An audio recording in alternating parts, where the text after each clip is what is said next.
ನಮ್ಮ ಒಂದೇ ಒಂದು ನಮ್ಮ ಮಾನ್ಯ ಸಂಸತ್ ಸದಸ್ಯರಲ್ಲಿ ನಾನು ವಿನಂತಿ ಮಾಡ್ಕೊಳ್ತೀನಿ, ದಂಡಾವತಿ ಯೋಜನೆ ರೆಡಿ ಇದೆ. ಅದಕ್ಕೆ ನಾವು ಕೇಂದ್ರ ಸರ್ಕಾರದಿಂದ ಕೊಟ್ಟರೆ ಸುಮಾರು 27,000 ಹೆಕ್ಟೇರ್ ಮಲೆನಾಡು ಭಾಗದ ಪೂರ್ಣ ಪ್ರಮಾಣ ರೆಡಿ ಇದೆ. ಒಂದೇ ಒಂದು ಹಿಂಗೆ ಸೈನ್ ಹಾಕಿ ಕೊಟ್ಟರೆ ಅದು, ಯಾಕಂದರೆ ಮೂಡಿ, ಮೂಗೂರು, ಕಚವಿ ಇವೆಲ್ಲವೂ ಆಗಿದಾವೆ ಆ ಕಡೆ ಭಾಗ.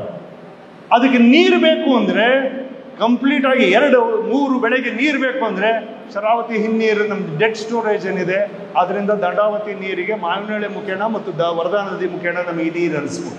ಈ ಕಡೆ ಭಾಗಕ್ಕೆ ನೀರಾವರಿ ಆಗುತ್ತೆ, ಆ ಕಡೆ ಇಡೀ ತಾಲೂಕು 90% ಶೇಕಡವಾರು 90% ಅಷ್ಟು ನೀರಾವರಿ ಆಗುತ್ತೆ. ಇದು ನಮ್ಮ ಕನಸು. ಶಾಶ್ವತವಾಗಿರ್ತಕ್ಕಂಥ ರೈತರಿಗೆ ಭೂಮಿಗೆ ನೀರು ಕೊಟ್ಟರೆ ತಮ್ಮ ಜೀವನವನ್ನು ಕಟ್ತಕ್ಕಂಥ ಶಕ್ತಿ ಇವತ್ತು ನಮ್ಮ ಪ್ರತಿಯೊಬ್ಬ ರೈತನಿಗಿದೆ. ಆಮೇಲೆ ಇಂಡಸ್ಟ್ರೀಸ್ ತರಬೇಕು ಮತ್ತೊಂದು.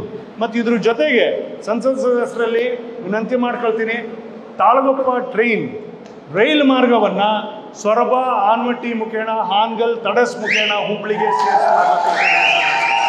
ಇದು ನಮ್ಮ ಭಾಳ ವರ್ಷದ ಕನಸು.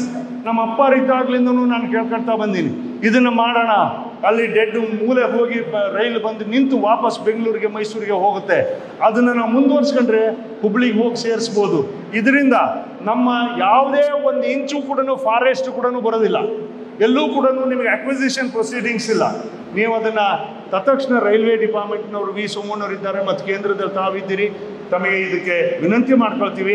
ನಾವು ಒಂದು ಡೆಲಿಗೇಷನ್ಸು ಕೂಡ ಬರ್ತೀವಿ, ಅದನ್ನು ಮಾಡಿಕೊಡ್ಬೇಕು ಅಂತೇಳಿ. ಇನ್ನು ಸಣ್ಣ ಪುಟ್ಟ ರೋಡು, PMGSY ಅದು ಇದು ಎಲ್ಲ ನೀವು ಹಿಂದೆ ಹ್ಯಾಗ್ ಮಾಡಿದ್ದಾರೋ ಅದೇ ರೀತಿಯಲ್ಲಿ ಈ ಸರಿ ಮುಂದುವರಿಸಿದ್ರೆ ಯಾರು ಮಾಡ್ತಾರೋ ಬಿಡ್ತಾರೋ ನಮ್ಮ MP ಅವ್ರನ್ನ ಇಟ್ಕೊಂಡು ಸೊರಬ ಕ್ಷೇತ್ರದ ಅಭಿವೃದ್ಧಿಗೆ ನಾವು ಮುಂದೆ ಹೋಗ್ತಕ್ಕಂಥ ಕೆಲವನ್ನು ಮಾಡಬೇಡ ಅಂತಕ್ಕಂಥ ಮಾತಿನೊಂದಿಗೆ